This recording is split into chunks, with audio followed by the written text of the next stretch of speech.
Hello students, आज हम लोग पढ़ेंगे पल्लवन।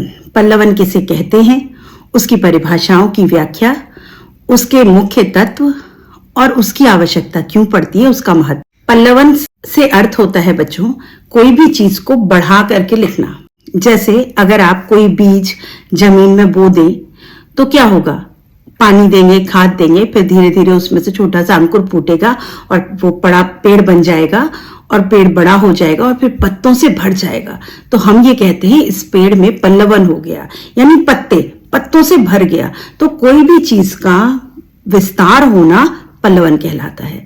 तो अभी आपको यहाँ पल्लवन पढ़ना है हिंदी भाषा के क्षेत्र में। ये एक विधा है लिखने की, जिसमें हम किसी छोटी सी पंक्ति का, कोई सूक्ति हो सकती है, कोई लोकोक्ति हो सकती है, कोई मुहावरा हो सकता है, उसका हम पल्लवन कर देते हैं, यानी उसका विस्तार कर देते हैं, उसको बढ़ा के एक्सपेंड करके लिख देते हैं। कई बार ऐसा होता है कि आप लोग जब पढ़ रहे होते तो कोई पंक्ति आ गई, आपको समझ में नहीं आती, तो टीचर्स उसको एक्सप्लेन करते हैं।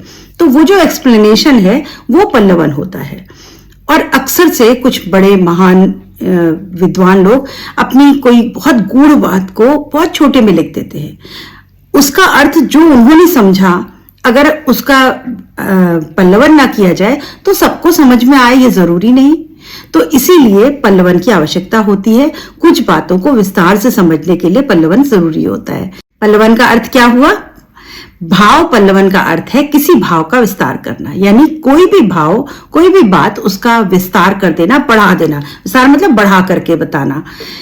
इसमें किसी उक्ति, वाक्य, सूक्ति, कहावत, लोकोक्ति आदि के अर्थ को विस्तार से प्रस्तुत किया जाता है। यानी कोई भी सूक्ति हो सकती है, कोई मुहावरा हो सकता है, कोई लोकोक्ति हो सकती है, उसको विस्तार से वर्णन किया जाता है। उसका विस्तार की आवश्यकता तभी होती है जब मूल भाव संक्षिप्त, सघन या जटिल हो। और विस्तार की आवश्यकता क्यों पड़ती है?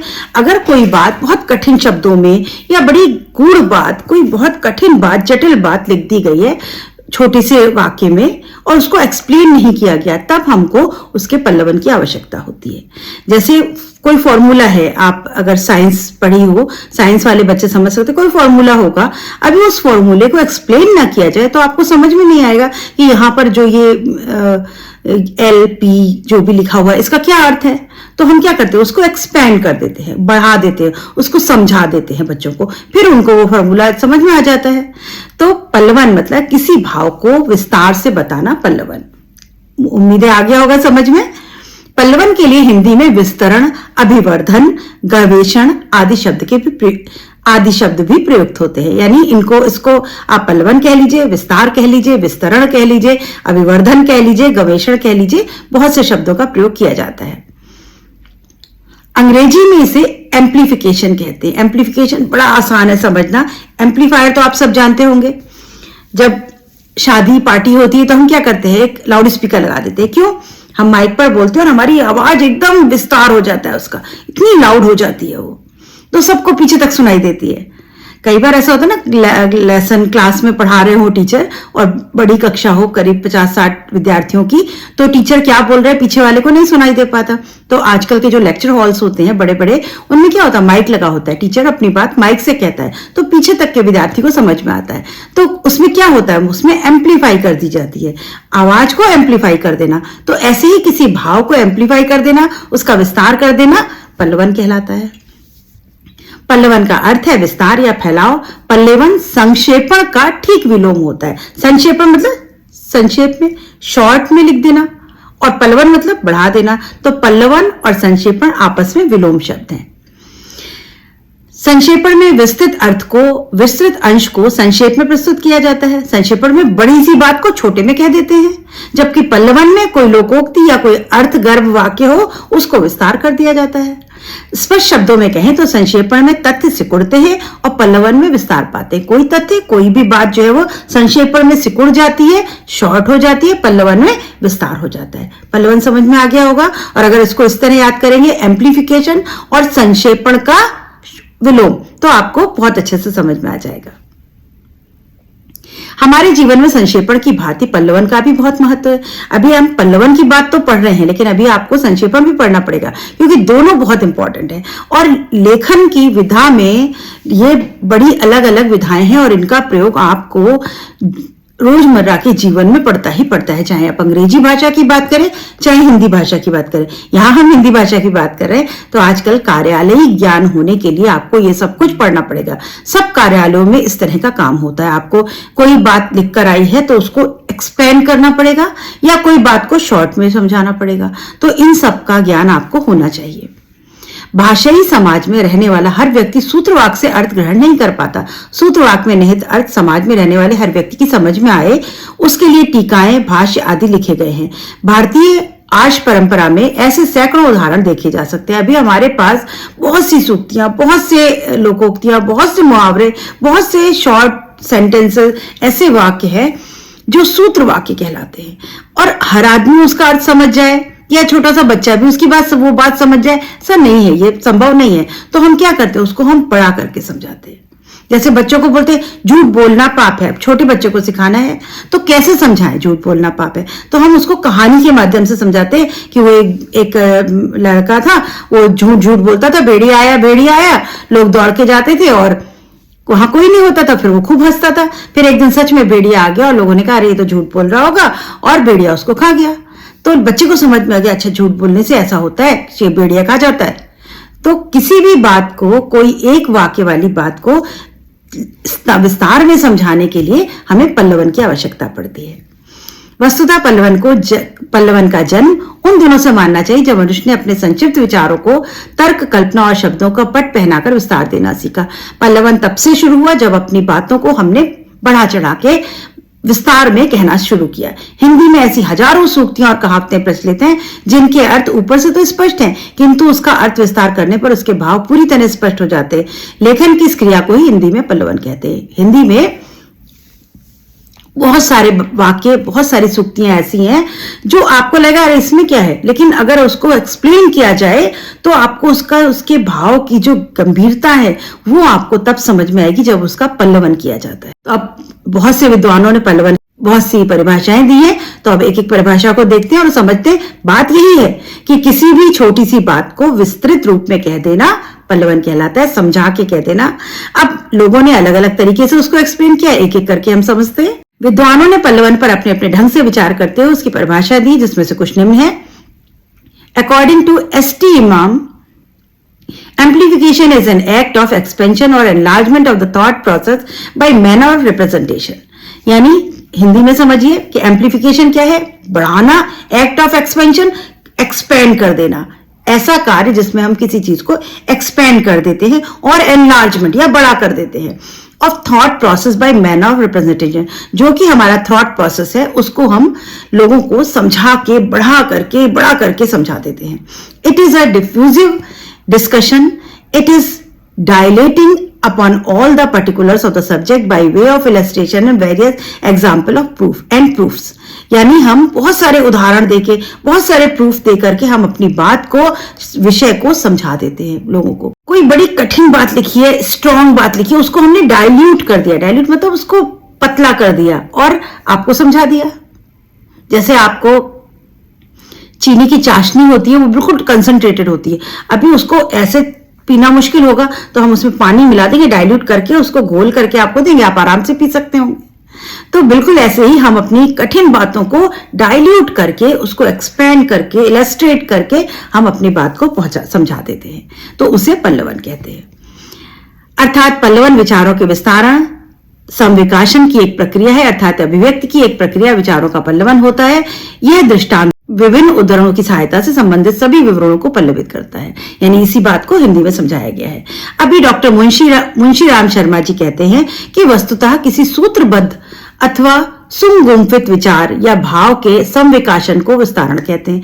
वही बात है, कोई भी बात सूत्रबद्ध, सुंदर फॉर्मूले में रची बंधी बात को सुगुम्फित विचार, यानी उसमें बिल्कुल ऐसे एंटेंगल्ड कोई विचार हो, कोई बंधा हुआ विचार हो, उसको खोल देना और विस्तार कर देना पल्लवन है। डॉक्टर मधुबाला नियाल का मानना है कि पल्लवन से तात्पर्य किसी संक्षिप्त संश्लिष्ट कथन का ऐसा विस्तार करना जिससे वक्ता लेखन की अभिव्यक्ति सामान्य व्यक्तियों के लिए बोधगम्य हो सके। सामान्य शब्दों में पल्लवन एक विधा है जिसमें किसी कथन या सूक्ति का अभिवर्धन या विकास नए नए शब्दों, रचनाओं, उदाहरणों से उस सूक्ति को युक्त करके किया जाता है। जैसे बच्चों बिल्कुल साधारण में समझिए, जैसे आप हिंदी कविता पढ़ते हैं तो कवियों ने तो बड़े गुड़ शब्द उसमें गुड़ भाव लिख दिए हैं उसमें, तो हमें समझना पड़ता है ना। खाली दोहा पढ़ करके हम तुलसीदास जी क्या कहना चाहते हैं हमें नहीं समझ में आता, हम एक्सप्लेन करते हैं, टीचर्स आपको समझाते हैं, तब आपको समझ में आता है कि अच्छा इसमें ये कह रहे हैं, इस शब्द का ये अर्थ होता है। तो ऐसे ही किसी सूक्ति का कोई संलिष्ट कथन हो, उसको उसकी सामान्य व्यक्ति को समझाने के लिए उसका विस्तार कर दिया जाता है और उसको वो समझ में आ जाता है। इसी बढ़ाने को, विस्तार करने को पल्लवन कहते हैं। डॉक्टर राम छबीला त्रिपाठी के शब्दों में पल्लवन का मुख्य उद्देश्य दिए गए वाक्य के विचार बिंदु को विस्तृत करना है, उसके सभी पहलुओं का मार्मिक उद्घाटन करके अवतरण के छिपे अर्थ को व्यक्त करना है। यहाँ पर रामलीला त्रिपाठी जी क्या कह रहे हैं कि पल्लवन का उद्देश्य होता है कि वाक्य के विचार बिंदु को विस्तृत करना, यानी वाक्य में जो कुछ भी लिखा है उसको विस्तार कर देना और उसके सभी पहलुओं को, कोई भी बात छूटती नहीं है, पल्लवन में कोई भी मुख्य बात छूटती नहीं है और उसके अंदर की जो मार्मिक उद्घाटन है, अंदर अंदर की बातें भी सबके सामने ला देना, व्यक्त कर देना, यही पल्लवन कहलाता है। डॉक्टर वासुदेव नंदन प्रसाद के अनुसार किसी सुगठित कुंभित विचार या भाव के विस्तार को पल्लवन कहते हैं।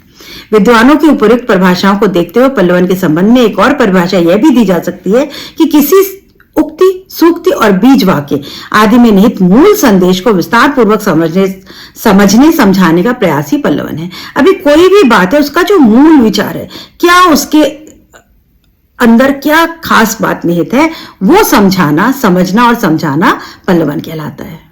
अभी पल्लवन के तत्व क्या होते हैं? तत्व मतलब उसके क्या मुख्य बातें क्या हैं। किसी उक्ति, सूक्ति और बीज वाक्य को पल्लवित करते समय जो तत्व महत्वपूर्ण होते हैं वे पल्लवन के तत्व कहलाते हैं।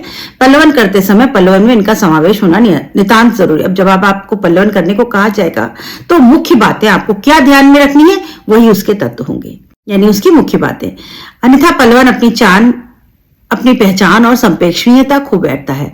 पल्लवन के तत्व क्या है? सहज, सरल और आकर्षक भाषा। अभी क्या खास बात होनी चाहिए पल्लवन? अगर आप किसी उक्ति का, सूक्ति का विस्तारण कर रहे हैं तो आपकी भाषा सरल होनी चाहिए, सहज होनी चाहिए और आकर्षक, अच्छी, अट्रैक्टिव लैंग्वेज होनी चाहिए। उत्कृष्ट शब्द चित्र होना चाहिए। जो आप शब्दों से चित्र बना रहे हैं, शब्द से एक्सप्लेन कर रहे हैं, वो शब्द कैसे अच्छे शब्दों का प्रयोग होना चाहिए। वस्तुगत गांभीर्य और कौन सी बात पर, सब्जेक्ट क्या है, किस सब्जेक्ट के बारे में बात कर रहे हैं, गंभीरता से आपको उसके बारे में बताना चाहिए। संतुलित और समन्वित कलेवर, आपकी जो बात आप बता रहे हैं, एक्सप्लेन कर रहे हैं, एक्सटेंड कर रहे हैं, वो संतुलित यानी बैलेंस हो रहे, ना तो बहुत ज्यादा, ना बहुत कम, ना बहुत कठिन, ना बहुत आसान, समन्वित, सब कुछ मिला करके सारी बातें, उसमें सभी पॉइंट्स को लेकर के आपको अपना पल्लवन करना होगा। अभी एक एक बात को अलग एक्सप्लेन करके समझ लीजिए। सहज, सरल, आकर्षक भाषा। पल्लवन की भाषा सहज, सरल और आकर्षक होनी चाहिए, जिसमें आम पाठक उसे समझ सके और पल्लवन में दिए अर्थ का हृदयंगम कर सके।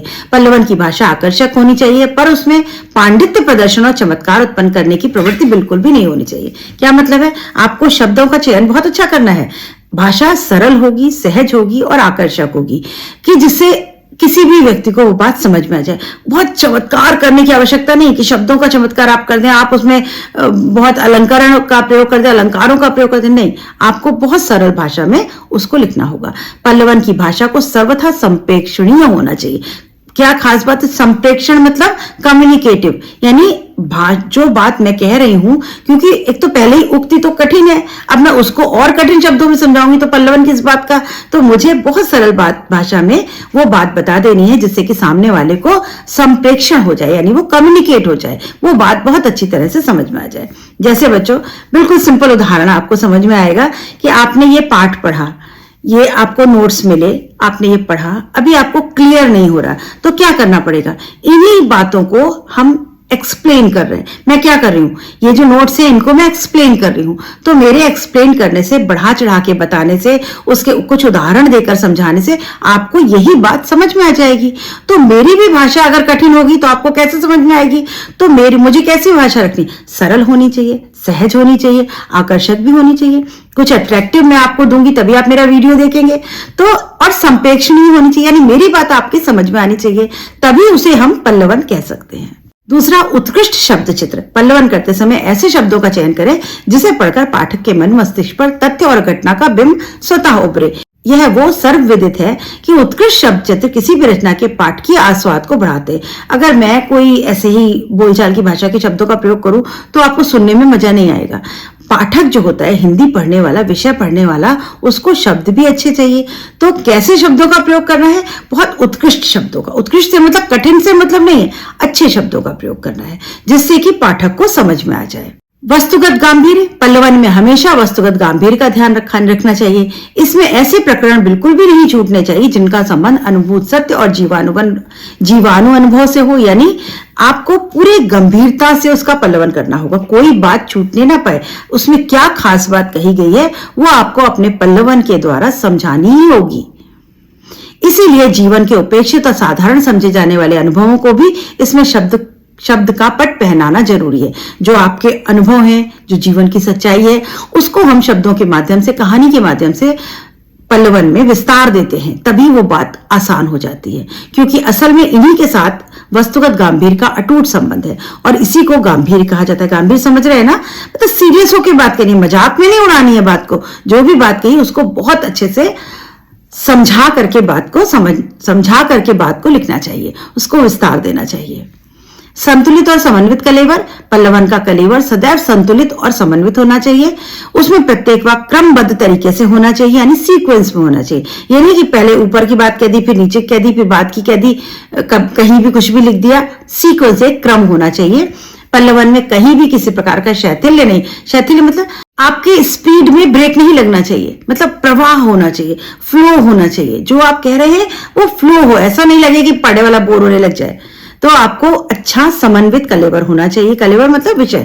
कुल मिलाकर पल्लवन की शैली विचारोत्तेजक और लोकाभिमुखी होनी आवश्यक है। यानी विचारोत्तेजक मतलब मैं ऐसी बात कहूं, इस तरह से समझाऊं कि आपके विचारों में उत्तेजना बढ़ जाए कि अरे वाह, अच्छा इसका मतलब ये होता है। लोकाभिमुखी, लोक यानी लोगों के अभिमुख, लोगों को समझ में आ जाए, लोग उससे अपने आप को तादाद में महसूस कर सके। तो लोकाभिमुखी भी होनी आवश्यक है।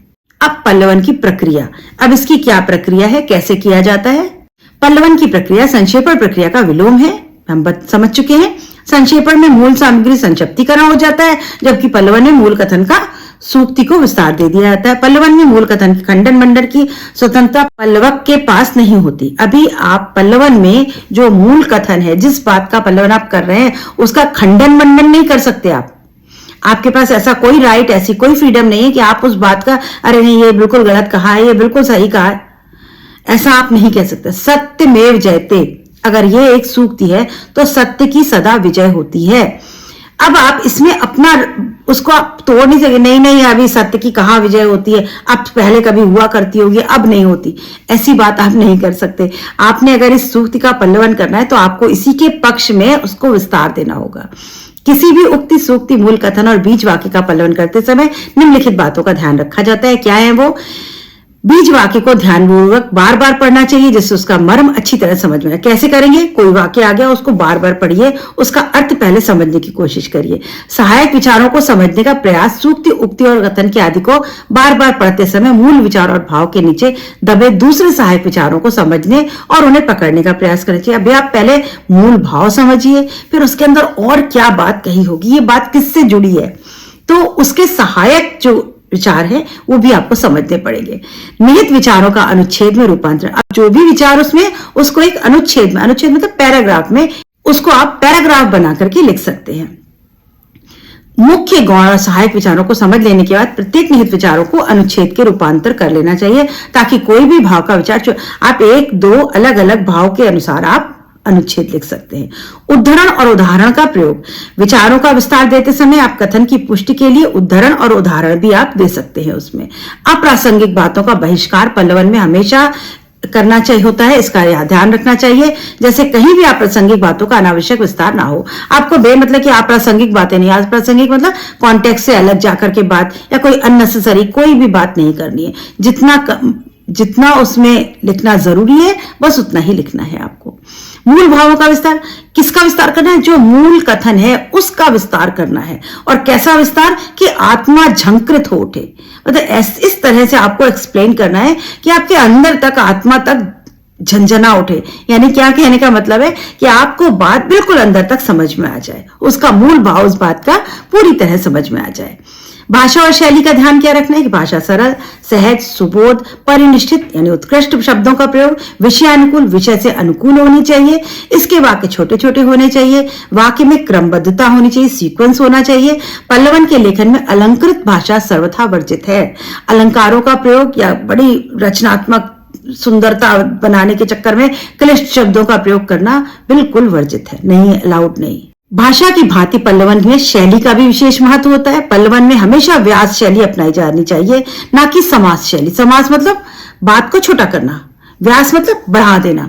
तो पल्लवन में हम बात को बढ़ाकर यानी व्यास शैली में लिखते, समास शैली में नहीं लिखते। समास आपने पढ़ा है ना बच्चों, समास का अर्थ होता है संक्षेपण, दो शब्दों को मिलाकर के एक संयुक्त पद, उसको समास कहते हैं। तो यानी शॉर्ट नहीं करना है, बात को फैलाना है, बढ़ाना है। इसकी रचना हर परिस्थिति में अन्य पुरुष में होनी चाहिए। और सबसे मुख्य बात, अन्य पुरुष में बात करते हैं, यानी मैं, मेरा, तुम, तेरा करके बात नहीं करेंगे, वो, उनका, यानी अन्य पुरुष में हम बात करते हैं। पल्लवन और व्याख्या में अंतर। अभी आपको पल्लवन और व्याख्या में अंतर समझना चाहिए, पल्लवन और भावार्थ में अंतर समझना पड़ेगा। क्यों? क्योंकि पल्लवन मतलब भी बढ़ाना, भावार्थ मतलब किसी भाव का अर्थ लिख देना, व्याख्या मतलब एक्सप्लेनेशन यानी उसको एक्सप्लेन करना। तो फिर अंतर क्या हुआ, इसको समझ लेते हैं। पल्लवन और व्याख्या में अंतर, अगर आपको व्याख्या आपने करना पहले करी होगी, कोई दोहा, कोई कविता दी जाती थी और कहा जाता था इसमें व्याख्या करो। अब आप पढ़ रहे हैं पल्लवन करो, तो दोनों में अंतर क्या है? पल्लवन में केवल निहित भाव का विस्तार होता है। पल्लवन में हम जो बात कही गई है केवल उस मूल बात का विस्तार करते हैं। व्याख्या में क्या करते हैं? हम प्रसंग निर्देश के साथ अवतरण अंश की आलोचना करते हैं। व्याख्या में संदर्भ लिखते हैं और उसको संदर्भ लिखना आवश्यक होता है। जैसे आपने तुलसीदास की किसी दोहे की व्याख्या करनी होगी, तो आप क्या करेंगे? उस दोहे की व्याख्या में लिखेंगे कि रामचरितमानस में ये उस समय का प्रसंग है जब रामचंद्र जी, राम, लक्ष्मण, सीता वन को जा रहे थे। तो यानी आपने प्रसंग दिया, किस समय का, ये इस कांड से लिया गया है और इसके रचयिता ये हैं। फिर आपने उसका अर्थ बताया, फिर भाव बताया, फिर उसका विशेष बताया, क्या स्पेशल है। कोई आप आलोचना करना चाहे कि इसमें उनके इस कही हुई इस बात की, तुलसीदास जी की ये बात आज के समय में प्रासंगिक नहीं है, कुछ भी आप उसमें आलोचना भी कर सकते हैं, ये आपको छूट होती है। लेकिन किसमें? व्याख्या में, पल्लवन में नहीं। पल्लवन का अर्थ है केवल एक उस पंक्ति का एक्सप्लेन कर देना। जैसे तुलसीदास जी ने ही कहा था, रघुकुल रीत सदा चली आई, प्राण जाए पर वचन न जाए। तो अब आपको केवल इस पंक्ति की व्याख्या करनी है। अब आपको यह नहीं बताना किस पद में कहा, किस कांड में कहा, उसका प्रसंग क्या था, ये किस समय में कहा, किसने कहा, कुछ नहीं। केवल इस पंक्ति का मूल भाव बताना है कि रघुकुल रीति क्या थी कि प्राण चाहे चले जाए परंतु वचन नहीं जाना चाहिए। ये उस समय की रीत थी, नियम था। समझ में आ रहा है? पल्लवन की पंक्ति, उक्ति, सूत्र स्वतंत्र होते हैं। अभी पंक्तियां, सूक्तियां, लोकोक्तियां अपने आप में स्वतंत्र होते हैं, उनको किसी आगे पीछे की कहानी की जरूरत नहीं। लेकिन व्याख्या में क्या होता है? इसमें पूर्व बात का संबंध होता है। हमें बताना पड़ता है कि पहले प्रसंग क्या था, किस प्रसंग की बात है, कौन कह रहा है, क्यों कह रहा है, इसके पीछे की कहानी क्या है। लेकिन सूक्ति में ऐसा कोई संबंध बताने की आवश्यकता नहीं होती, वो अपने आप में स्वतंत्र होती है। सत्य की सदा विजय होती है, इसमें कोई कहानी बताने की जरूरत नहीं, ये एक यूनिवर्सल ट्रूथ है। तो सार्वभौमिक सत्य की कोई कहानी बताने की आवश्यकता नहीं है। ऐसी बातों को हम एक्सप्लेन करते हैं बस केवल। पल्लवन में टीका टिप्पणी के लिए कोई स्थान नहीं होता। व्याख्या में टीका टिप्पणी की जाती। टीका टिप्पणी आप अपनी बात कह सकते हैं, ये मुझे ठीक लगा, ये मुझे ठीक नहीं लगा। ऐसी बात आप व्याख्या में तो कर सकते हैं, लेकिन पल्लवन में नहीं कर सकते। पल्लवन में केवल आपको उसको एक्सप्लेन करना है, दैट्स इट। तो बच्चों, ये थे 4 अंतर व्याख्या और पल्लवन में। अब हम पढ़ेंगे पल्लवन और भावार्थ में अंतर। पल्लवन तो आपको समझ में आ गया, भावार्थ आपको मालूम है, भाव का अर्थ बता देना है। पल्लवन में भाव विस्तार की कोई सीमा नहीं होती। पल्लवन में भाव विस्तार की कोई सीमा नहीं होती। पल्लवन में आपके पास कोई सीमा नहीं है कि नहीं बस आप केवल 150 शब्दों में ही भावार्थ लिखेंगे, 100 शब्दों में ही भावार्थ लिखेंगे। आप आपका जितना मन है आप उतना विस्तार कर सकते हैं पल्लवन में। लेकिन भावार्थ में विस्तार की सीमा होती है। भावार्थ जब हम लिखते हैं तो उसमें एक पैराग्राफ में आपको उसकी व्याख्या करनी होती है। पल्लवन में मूल भाव को अनुच्छेद में लिखा जाता है। पल्लवन में हम क्या करते हैं, जो मूल भाव उसको अनुच्छेद बना बना के लिखते हैं। भावार्थ के मूल भाव को अनुच्छेदों में लिखना आवश्यक नहीं, भावार्थ में आपको कोई जरूरत नहीं, आप पॉइंट बना के भी लिख सकते हैं। तो पल्लवन में हम अनुच्छेद में लिखते हैं और उसमें विस्तार की कोई सीमा नहीं होती, कितना भी आप एक्सटेंड कर सकते हैं उसको। पल्लवन में मूल और गौण दोनों प्रकार के भावों को, विचारों को ग्रहण किया जाता है। पल्लवन में हम क्या करते हैं, सूक्ति और उक्ति को हम पढ़ते हैं, उसका मुख्य भाव क्या है और उसका जो सेकेंडरी भाव है या जो गौण भाव है उसको भी हम समझाते हैं। लेकिन भावार्थ में केवल केंद्रीय भाव को हम पकड़ते हैं, जो खास बात कही गई है हम बस उसको बताते हैं, उसके अलावा और क्या बात हो सकती है वो हम नहीं बताते। पल्लवन में हम ये क्यों बताते हैं, क्योंकि हमको विस्तार करना होता है, विस्तार करके बात को समझाना होता है। तो ये है अंतर भावार्थ और पल्लवन में। अब हम पढ़ेंगे पल्लवन का कार्यालयों में पल्लवन का महत्व। आज पल्लवन का महत्व बहुविध और बहुआयामी है। विद्यालय से लेकर कार्यालय तक के महत्व को नजरअंदाज नहीं किया जा सकता। कार्यालयों में लिपिक से लेकर अधिकारी तक सब संक्षिप्त रूप में टाँके गए नियमों के स्थूल बृहद आकार देकर उन्हें सहज भाषा में वर्णित कर बोधगम्य बनाते हैं। अभी कार्यालयों में जो लिपिक होता है, जो क्लर्क होता है, वो और अधिकारी नीचे से लेकर ऊपर तक के सबको ये काम करना ही पड़ता है। जैसे आपने इससे पहले पढ़ा था, संविधान हमारा पढ़ा, तो संविधान की भाषा बहुत कठिन है और सूक्ति रूप में लिखी गई है, उसको एक्सप्लेन करना पड़ता है, तब आपकी समझ में आता है इसमें क्या कहा गया, कौन सा अनुच्छेद है, कौन सी इसमें एक्ट लगा है, कौन सी बात कही गई है। तो आपको समझने के लिए उसको एक्सप्लेनेशन चाहिए। तो यहाँ पर ये पल्लवन की कार्य जो है ये हर कार्यालय में बहुत आवश्यक है और लिपिक से लेकर के अधिकारियों तक को ये काम करना पड़ता है। छोटे छोटे संक्षिप्त रूप में लिखे हुए नियमों को एक्सप्लेन करना पड़ता है, बताना पड़ता है। पल्लवन में सारी उलझी हुई गुत्थियां सुलझा दी जाती हैं। अबूझ और गहन अर्थ दरवाजे की तरह खुलते हैं। जब हम पल्लवन करते हैं तो दरवाजे की तरह कठिन कठिन भाव खुल जाते हैं। जो बात कठिन लग रही होती है जब पल्लवन हो जाता है तो समझ में आ जाती है, एक्सप्लेन कर दी जाती है। कार्यालयों में आलेखन प्रस्तुत करने के विशेष रूप से पल्लवन विधि की मदद ली जाती है। अभी आपने इससे पहले आलेखन पढ़ा था। आलेखन में हम क्या करते हैं, हम पत्र के रूप में कुछ बातों को लिखते हैं। जब कोई भी कार्य होना है तो एक जगह से दूसरी जगह समझने के लिए हम क्या करते हैं, पॉइंट बनाते हैं। पहले टिप्पणी पढ़ा आपने, टिप्पणी लिखते हैं, फिर जब उन टिप्पणियों के बाद कार्य कंप्लीट हो जाता है तो एक आलेखन होता है, एक फॉर्मेट तैयार किया जाता है और उसमें पूरा डिटेल लिखा जाता है। तो उसमें पल्लवन की आवश्यकता पड़ती है, आपको छोटी बातों को समझाना पड़ता है, बड़ा करना पड़ता है, पल्लवन करना पड़ता है, तब आप एक अच्छा आलेख लिख पाते। पल्लवन विधि के माध्यम से प्रशासनिक नियमों को बोधगम्य ढंग से प्रचारित करके अनावश्यक विवादों को रोका जा सकता है। अगर कोई नियम दिया है तो लोग कहेंगे इस नियम का मतलब तो ये होता है, वो कहेगा इस नियम का तो मतलब ये होता है, तो क्या करेंगे आप, पल्लवन करके उस नियम को एक्सप्लेन कर देंगे और फिर सारे विवादों को रोक दिया जाता है कि नहीं इसका अर्थ ये ही है, आप इसको कुछ और समझ रहे हैं, आप कुछ और समझ, इसका अर्थ ये है। तो उन नियमों को बढ़ा चढ़ा करके पल्लवन करके ठीक तरीके से समझा दिया जाता है। कार्यालयों में दी जाने वाली स्वतःपूर्ण टिप्पणियों में पल्लवन विधि को अपना लेने से पुनः स्पष्टीकरण आदि की कोई गुंजाइश नहीं रहती। मतलब एक बार आपने पल्लवन कर दिया किसी बात का तो दोबारा से फिर से समझाना, बार बार समझाना, बार बार स्पष्टीकरण देने की कोई जरूरत नहीं होती है। इसीलिए पल्लवन कार्यालयों में बहुत आवश्यक है।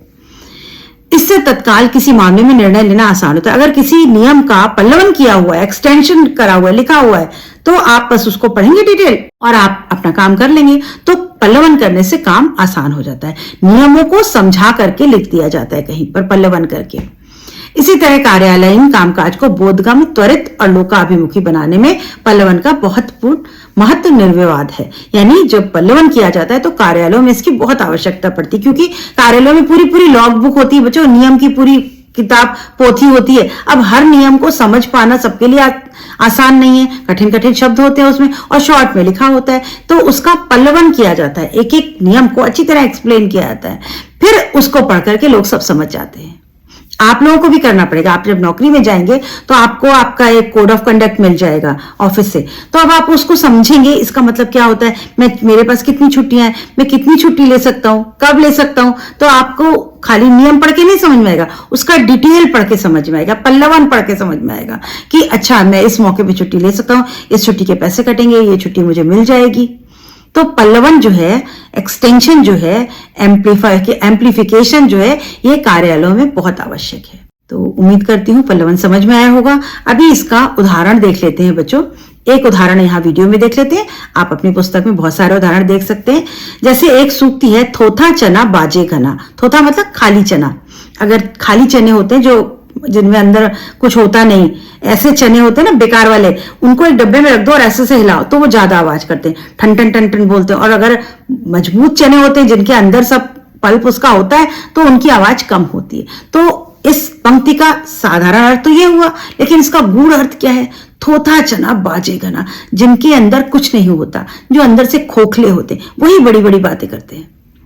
जिनके अंदर कुछ होता है उनको बातें करने की जरूरत नहीं पड़ती, उनका तो सब कुछ अपने आप दिखाई दे जाता है। जो बच्चे पढ़ने में अच्छे हैं या पढ़ते हैं, मेहनत करते हैं, उनका कुछ दिखाने की जरूरत नहीं है, उनका तो रिजल्ट उन्हें बता ही देगा कि ये तो बच्चा फर्स्ट आएगा। लेकिन जो बच्चे पढ़ते नहीं, खाली बड़े अरे मैं तो रात में 3 बजे तक पढ़ रहा था, जब रिजल्ट आता है तो सब क्लियर हो जाता है।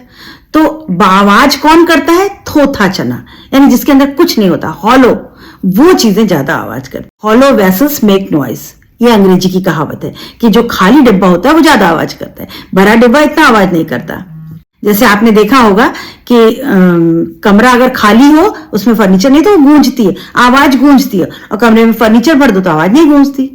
तो कितनी गूढ़ बात है, कितनी इंपॉर्टेंट बात जो है वो इस एक पंक्ति में बता दी गई है, थोथा चना बाजे घना। अब आप इस तरह के उदाहरण देते हुए इन उदाहरणों के साथ इसी पंक्ति को एक्सपेंड कर देंगे, विस्तरण कर देंगे, इसका पल्लवन कर देंगे, इसे हम कहेंगे पल्लवन। अब इसका मूल अर्थ क्या ही समझाना है कि जो जिसके अंदर कुछ होता है उसको कुछ शोर मचाने की आवश्यकता नहीं पड़ती, और जिनके अंदर कुछ नहीं होता ऐसे ही लोग शोर मचाते रहते हैं।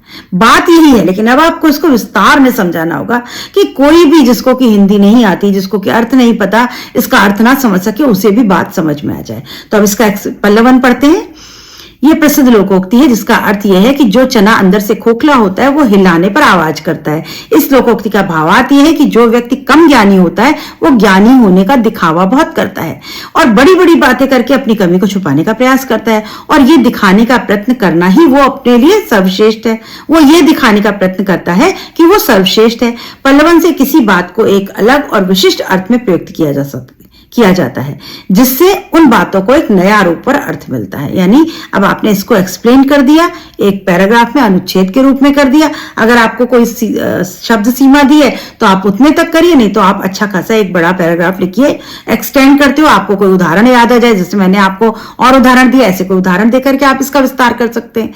तो इसी तरह से इसको पल्लवन कहते हैं। किसी भी पंक्ति का आप पल्लवन कर सकते हैं। अब आपके पास और भी बहुत सी पंक्तियां सूक्तियां हैं। जो तो को कांटा बोए ताही बोए तो फूल, जो आपके लिए कांटा बोए उसके लिए आप फूल बोइए। कहते हैं ना, गांधी जी कहते थे कोई एक थप्पड़ मारे तो उसकी तरफ दूसरा गाल कर दो, यानी परोपकार करो, कोई बुरा करे आप अच्छा करो। तो आप इसको एक्सप्लेन कर सकते हैं, पल्लवन कर सकते हैं। चलती चाकी देखकर दिया कबीरा रोए, दो पाटों के बीच में साबुत बचाना कोई। अभी कबीरदास जी कहते हैं कि चक्की होती ना जिसमें आटा पीसते हैं, उसके 2 पार्ट हैं, वो चल रही है, उसको देखकर कि कबीरदास जी रोक दिए। क्यों? क्योंकि उसके बीच के अंदर जो भी उस पत्थर के बीच में आता था वो साबुत नहीं बचता था एक भी दाना। तो यानी इसका अर्थ क्या है? ये संसार जो है वो एक चक्की है, जो इस चक्की में आता है वो एक दिन मृत्यु को प्राप्त होता है। यानी वो इसके बीच में, कोई भी इसके बीच में से बचा नहीं है आज तक। सबका अंत जो आया है उसका अंत होना ही है। तो कैसे हो? रोना नहीं है, अच्छे कर्म करो और निकलो। क्यों? क्योंकि अंत सबका वही है, और बिना संघर्षों के कभी भी जीवन पूरा नहीं होता। नाचना जाने आंगन टेढ़ा, नाचना आता नहीं है और कह रहे हैं अरे आपका तो आंगन टेढ़ा है। होते हैं ना ऐसे डांस करने को, किसी को नहीं मैं नहीं जा रही हूँ, वो म्यूजिक अच्छा नहीं है या मेरी चप्पल खराब है, तो वो ऐसे लोग क्यों बोलते हैं? क्योंकि उनको डांस नहीं आता। जिनको डांस आता है उनको कोई फर्क नहीं पड़ता, वो चप्पल उठा के एक कोने में रखते और नाचने लग जाते हैं। अब इस पंक्ति का गूढ़ अर्थ है कि जिसको कुछ आता नहीं वो इधर उधर कमियां निकालता फिरता है। पेपर बहुत कठिन आया था ना, या पेपर लीक हो गया था, या टीचर अच्छे नहीं थे, टीचर ने पढ़ाया नहीं था, खुद नहीं पढ़ाया, मेहनत खुद नहीं करी, पर दोष दूसरों पर। आवश्यकता आविष्कार की जननी है। जब आप आवश्यकता पड़ती है तो हम कुछ ना कुछ आविष्कार कर लेते हैं। हम मनुष्य की इंस्टिंक्ट क्या है? हम किसी भी तरह से ऊपर बढ़ जाते हैं। कहीं भी परिस्थिति कैसी भी होती है हम उसमें कुछ ना कुछ रास्ता ढूंढ लेते हैं, और इतने सारे जो आविष्कार हुए हैं वो किसी ना किसी आवश्यकता की वजह से ही हुए हैं। तो इसको, इन सब बातों को आपको एक्सप्लेन करके, एक्सटेंड करके लिख देना है, और इसी एक्सटेंशन को, इसी एम्प्लीफिकेशन को हम पल्लवन कहते हैं। भाषा सरल सहज भाषा में बताना है। कुछ उदाहरण दे सकते हैं आप, कोई जीवन का अनुभव लिख सकते हैं आप। लिखना कैसे? अनुच्छेद के रूप में लिखना है और इसी को पल्लवन कहते हैं। तो बच्चों, उम्मीद करती हूँ आपको पल्लवन समझ में आ गया होगा। अगले वीडियो में पढ़ेंगे हम संक्षेपण। तो तब तक वीडियो को लाइक शेयर सब्सक्राइब करिए बच्चों, और ज्यादा से ज्यादा मात्रा में देखिए। वीडियो बनाने का कोई फायदा नहीं है अगर आप देख नहीं रहे हैं और उससे पढ़ नहीं रहे, उसका कोई लाभ नहीं उठा रहे। और अगर कुछ और आपको समझ में ना आया हो तो कमेंट करके बताएं, और कमेंट अवश्य करें बच्चों, पता चलता है हाँ इतने बच्चों ने देखा। All the best, good bye.